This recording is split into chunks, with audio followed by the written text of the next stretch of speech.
Now for the freezing of the pineapples, and some of the uses that you can use for frozen pineapples is you can be able to make a sorbet out of them.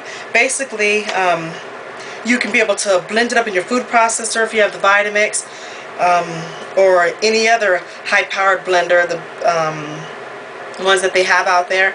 You can be able to make a sorbet out of them. And basically how you do that is just put the frozen fruit inside of the blender or the food processor, and you just basically blend it up, and it's kind of like, it's basically a sorbet. And then you can add sugar if you'd like to have it sweeter, or you can do different things with it. You can put some milk with it, and you can make pineapple ice cream. You can do, that's another thing you can be able to do. Or you can be able to just put these in of a drink. You can just put it inside of your blender, and you can be able to make a smoothie out of it. So that's another option that you have. And you don't want to overlap them. Let me see if I have a little bit more room if I lay them up. I think I will. I'm going to keep them up so I can have a room. And then you just put it inside of the freezer just long enough so that it is basically frozen. I'm going to leave it in overnight, and then I'm going to take it out and put it inside of a bag. If I put it in a bag just like this, what will end up happening is it's just going to stick together. And I don't want that to happen. I want to be able to take it out nice. So I was able to get them all on the tray. And what you want to do is just leave them in there, like I was saying, until they get basically frozen. I'm going to leave them in overnight. I'm going to put them inside the refrigerator. But I'm going to go a step further, and I'm going to go ahead and put some plastic wrap over it.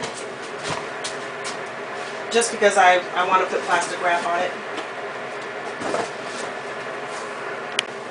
Put it on, just so it's covered.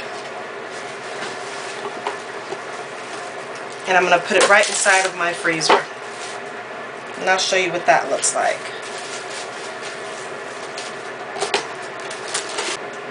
That's done. I'm going to pick it up, and I'm going to go ahead and put it aside. And that's going to go inside my freezer. And then I also have small ones that I have chopped up. And again, you really don't want to overlap these.